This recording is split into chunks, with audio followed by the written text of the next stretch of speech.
Some people are driving.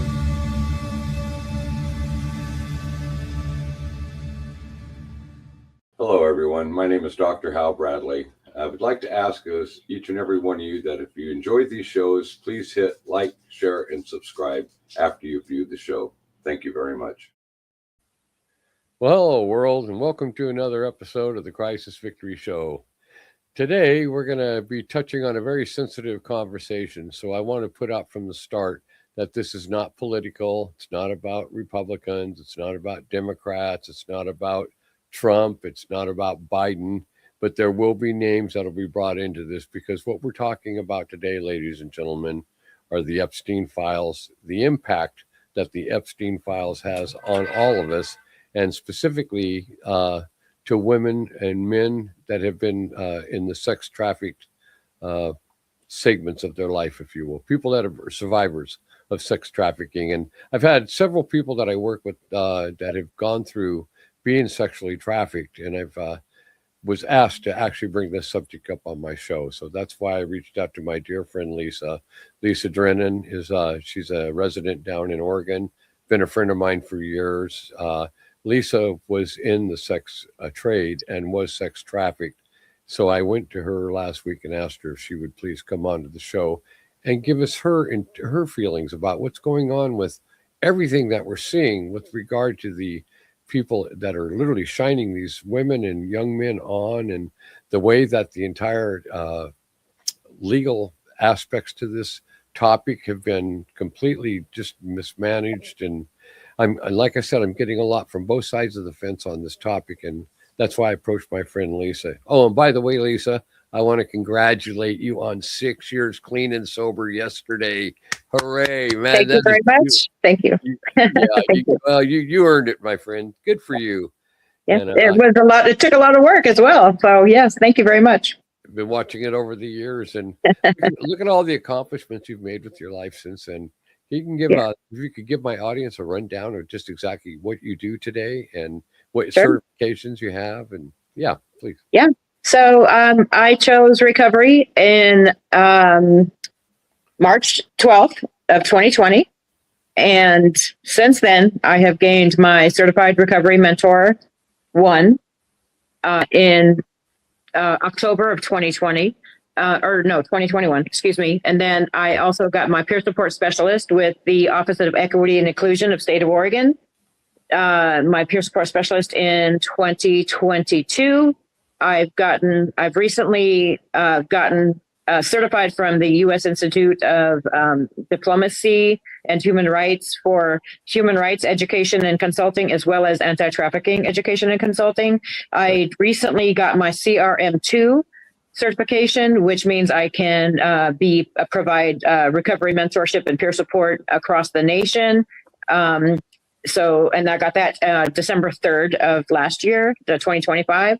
And I recently got trained for forensic peer. Wow. Yeah, I haven't got the credentialing yet, but I just completed the training and got certified so that I can advocate for persons who are justice impacted, because that is a lot of my history, in and out of the legal system, et cetera, and as well as many people that I know that are in recovery, as well as survivors of trafficking, So, I currently work I'm a peer support specialist with the Department of Public Safety here in Oregon, and I do street outreach every day, and I love it. Oh, amazing. Good for you. And you were just talking about the looking up and making sure the people that were camped out along some creek in your area are safe and sound and okay, and their needs being met. And that's amazing. Thank you for doing that. Thank you. You're welcome. Thank you. Today, folks, this is a real hard topic conversation, so I want you to listen to both of us with an open mind.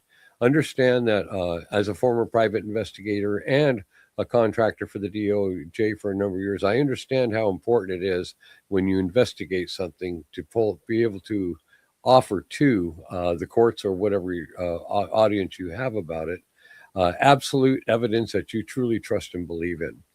And with my background experience working in investigations, I didn't go with anything on the media. I didn't even get within a 10-foot pull of that damn stuff. I went right into the court systems, then I went into the actual statements that individuals themselves would make. That was public knowledge and information. I went into a lot of the photographs to make sure that they were in fact validated, not AI generated, on and on and on. And last year, when I was asked by some people to start looking into all of this, man, I got bombarded with so much hatred and anger, and I'm putting out fake this and fake that. And I would literally give them the court document numbers and everything to show. And then FBI witness testimonies at 4 different FBI groups all deem certain witnesses credible, and they're still act online today. And Lisa, this is very disturbing to me. Yes.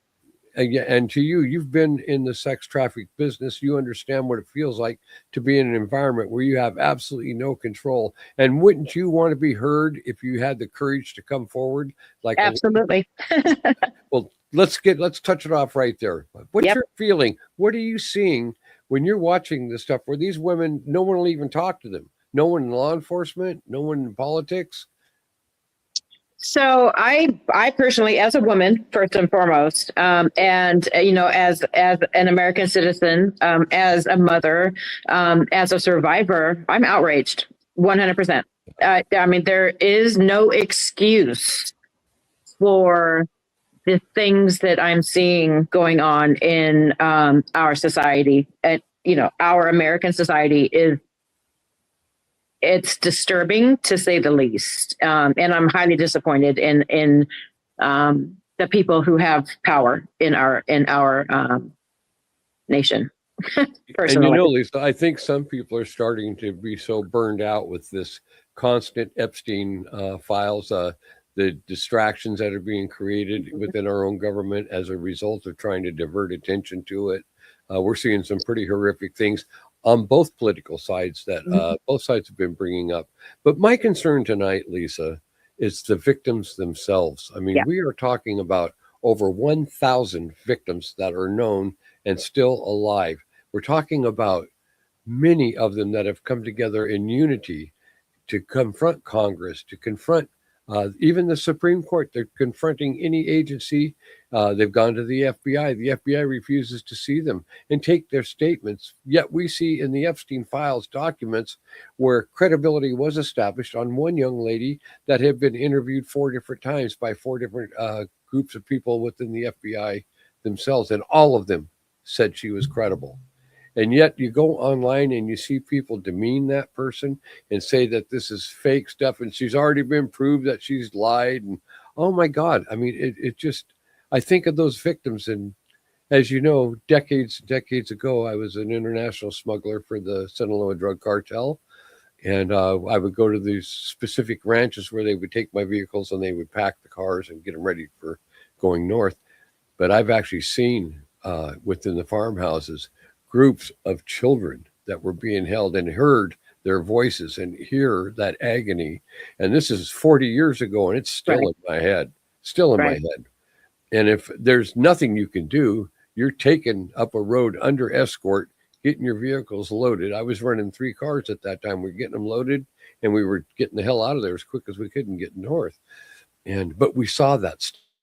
And I mean, I still can remember the faces. I still remember the horror of the sound of their voices.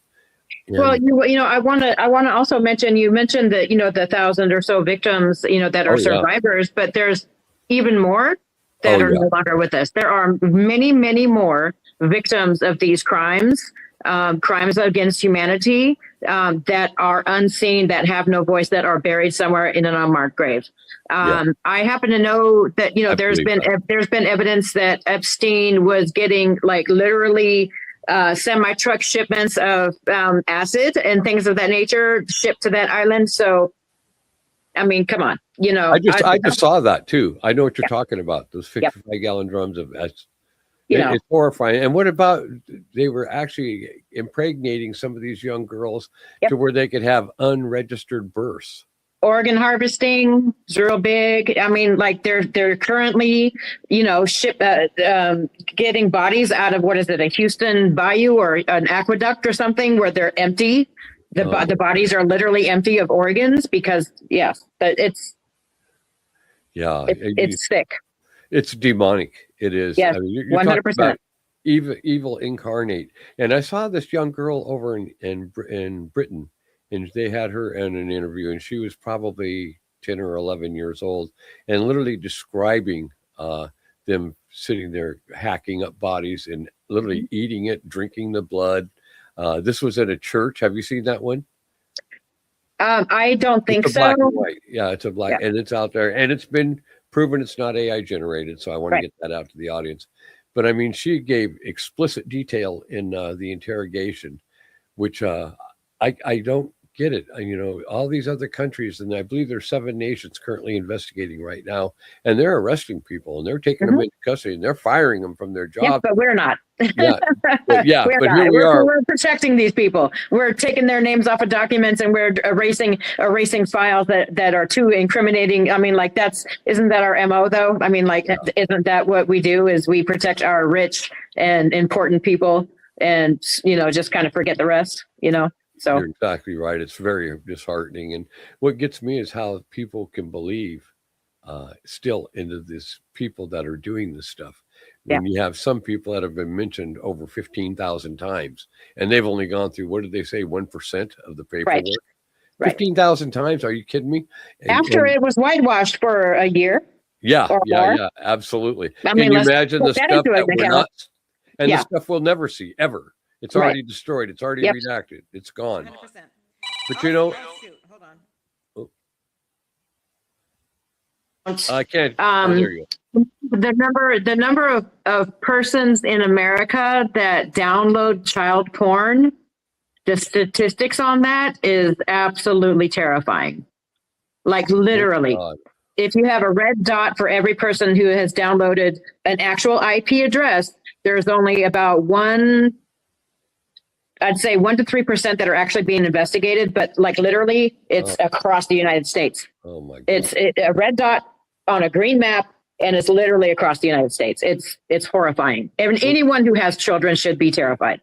Oh my God, yes, I agree with you completely. And I agree with you because of the naivety of the audience, the adult people in our country that are in absolute denial. And I think it's blind ignorance. I wouldn't say it's naivety. I'd say it's blind ignorance. Willful blind ignorance. you know, how can you protect that? How can you sit there if there's even a possibility that the information is accurate? Wouldn't you be complicit by keeping your mouth shut and not doing a damn thing about it? Yes, absolutely. That's my feeling too. And so many people, like I told you, have reached out on this very topic that are extremely stressed out about how it's being handled and maneuvered. And you know, we're not stupid people. You can literally watch it on screen that they are sitting there denying these testimonies, won't take statements. And that's against the law, isn't it? Yeah. Well, you know, it's against constitutional rights, I believe. I mean, like there's so many rabbit holes to this one particular person. There's so many, you know, and it's all attached like chains, you know, to this one particular thing. And, you know, and I mean, some of it could be a distraction, you know, some of it's, you know, political, some of it's financial, some of it's, you know, whatever kind of worship or whatever you want to call it. I mean, like, but it all boils down to the fact that we're being treated like idiots. Yeah. Our children are being victimized. And it doesn't matter what gender you are or what the color of your skin is. I do have to say, though, that the majority of persons of color who are people attempt to report missing are labeled as a runaway, not as a person missing. So that the investigation is even lacking. There's like Native American, especially the women and children are the most targeted and have the hardest time. It doesn't matter. The immigration stuff that's going on. I mean, like literally every white person on Turtle Island, if you're not First Nation, if you're not Native, you know, born Native American to this country, we're all immigrants. So what are we really talking about here? And it's like, and we're on stolen land. People, period. Like every single treaty that was signed got breached, every single one. So what are we really talking about? What we're talking about is the foundation that we are built upon that is currently crumbling under our feet. Absolutely. And we the people, I don't care what neighborhood, I don't care how rich you are, I don't care what your job is or what you look like or how many kids you got. We the people have rights to be able to change those things. But we have to use our voice collectively as one human race, and as peacefully. one nation under God. You know what I mean? Like, we literally have to put all this BS aside and do what we have to do collectively. Well, you know, I saw a statistic here recently that there's well over 100,000 children a year get snapped up off our streets, and less than 1% are ever found. Man, that It's is actually more than that. It's more like 1 million. Oh, is it 1 million? Oh Yeah. my God. Yeah, that's, I knew it was up there. I was trying to be righteously fair. Yeah, 40% of those are adolescents, 12 to 17. I think the higher number is actually boys in that age grade, at that age range. And yeah, literally 40% of all identified missing children are never heard from again. That's horrifying. And that's only the ones that they count as missing children. You got to remember that the majority of people of color get labeled as runaway or some other thing. They don't, you know, and that's it. The Department of Justice. I mean, I love my community here. I love being an American. I love everyone here. You know what I mean? And it's, you know, it's I can't just be the only voice. I know I'm not the only voice, but you know, anybody who's listening to this, you know, podcast or any other podcast that I've been on, you know, I really want to get together with people. We need to stand. We need to stand as we the people.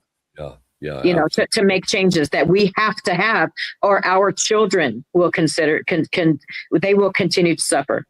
Well, you know, if we don't protect them, who will? Yeah, not only that, Lisa, but you take the entire world looking at how we're handling this. Tell me that doesn't put us in a very weak bargaining situation globally, and many other facets that we deal with these other countries and their communities with. And they say it's protecting pedophiles. And that's what I see all the time when I'm going on national and international news, and I'm looking at what people around the world are saying about us. I've even posted some of it, and all I get is attacked.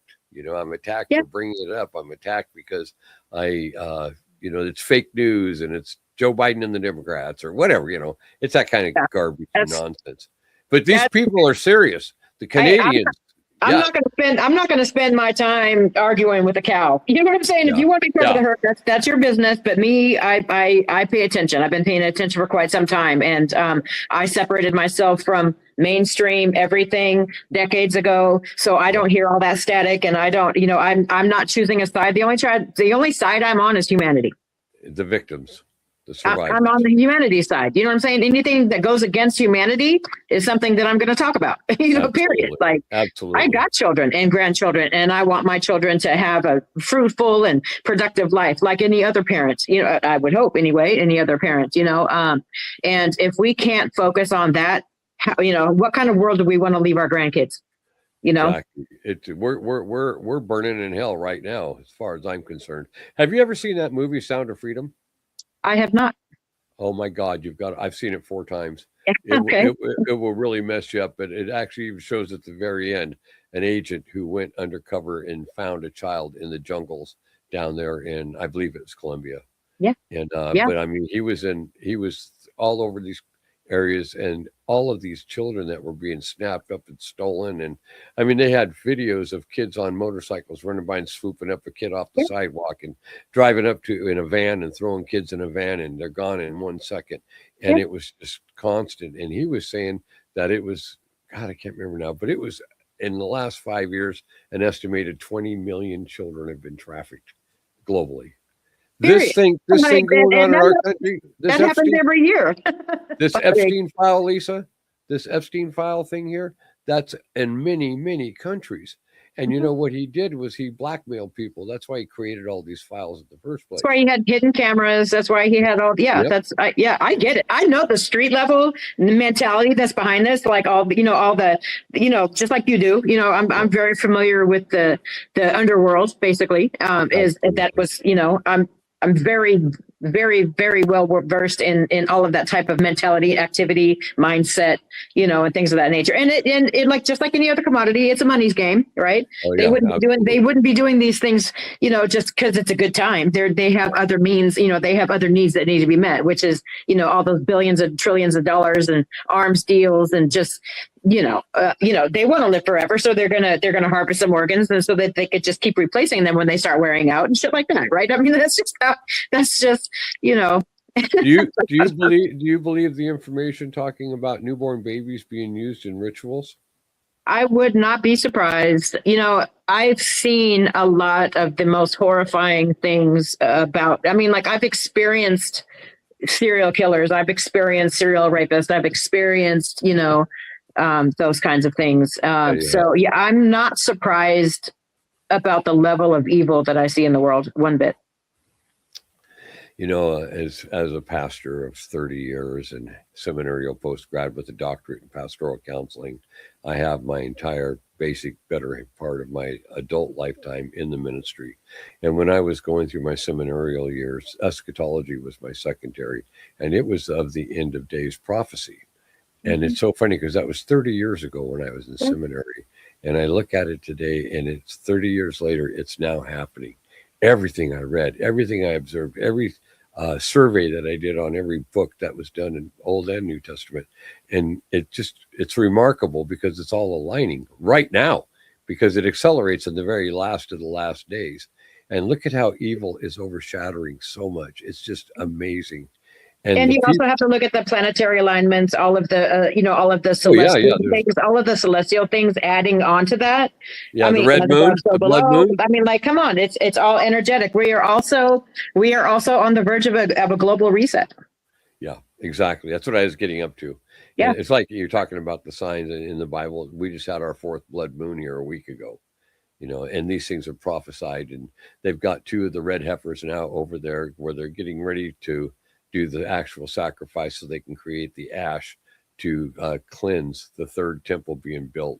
And the 3rd temple is where Satan reveals himself. Yeah. Well, there's been a lot of white buffaloes being born, white lions, white elk. I mean, that's all Native American, so yeah. Their vision of Jesus. Yeah, exactly. You know what I mean? I mean, it's a sign. It's a sign. You know what I mean? And so, I mean, there's so much, and it's such a deep subject, and maybe 2% of the population that I talk to is even able to grasp what it is I'm talking about. So I try to keep it to myself mostly, but it's.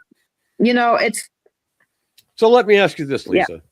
What advice would you have, having been sex trafficked yourself and all the horrors that you survived and went through? What about these families out here, these families that have young children that are walking to school every day or going to the store with a couple of their buddies? And what advice do you have for them that can maybe take some of the stress and the worry out of them? And they're looking at options that you can present to them. You've been through all of it. You've been kidnapped. You've been abducted. You've survived so much. And I'd really like for them to hear a survivor's advice with regard to the way the world is. It's so dangerous right now. First and foremost, pray continuously for the protection and safety of your children and anyone else you love. Secondly, do everything in your power legally, like within the law, of course. Don't go crazy, but vigilante style. I mean, not that that's not okay. Just saying, do what you can to protect your children. Make sure that they are escorted by, if not yourself, a highly trusted individual, create neighborhood collective, like a set of parents, collectively, like it takes a village for one child. How many children do we have on this planet? So it literally is going to take everyone's help. Every neighborhood should have, a neighborhood watch, for the kids. Every neighbor, there's got to be somebody that they, the parents really need to pay attention. I see children wandering off from parents all the time, and I want to say something, but I try not to. But it's like I've had to bear one. Survived it.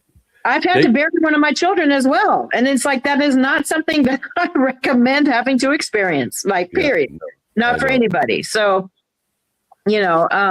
Yes, do everything in your power to protect your children. Always watch over them. Always make sure you have real world conversations about the reality. If you don't know what it's really like and what we're really talking about, do your own research. I mean, we live in the world of internet. Like, you can find anything online, everything online, you know, and if don't question your instincts. You know, if you think that there's something not right, there's probably something not right. And, just there's organizations around the world that fight trafficking. There's government agencies, there's nonprofits like myself, Little Sisters Foundation. Reach out to our website. There's national protection for children. There's all kinds of them. And any organizations that are also doing these things or interested in these things, please reach out to us, the Little Sisters Foundation. We would love to work with you. I plan to create safe houses across the United States and hopefully all over the world by the time I'm done, and pass the baton. And I'm seeking funding. So if anybody wants to invest and help me create these things, let's do it. I mean, like, the time is now. If we don't do it now, where are we going to be in another 50 years is the concern. I don't think we've got that much time. Anyway, as we're getting ready to wrap up the show for the day, Lisa, I want to first and foremost, again, congratulate you for 6 years of sobriety. I want to thank you for having the courage to come on the show today and express how yourself and other traffic victims are feeling, the frustration that we're all going through, but especially people that have been impacted by that type of crime. Yeah, and if you haven't used your voice, I'll use it. I'll use my voice for you. So let us know. We're here. That's why we're having the show. Mm-hmm. Well, listen, folks, we're wrapping up here. We love you all. God bless you all. Lisa, I love you with all my heart. Thank you for coming on the show. I know you do, dear. Be safe.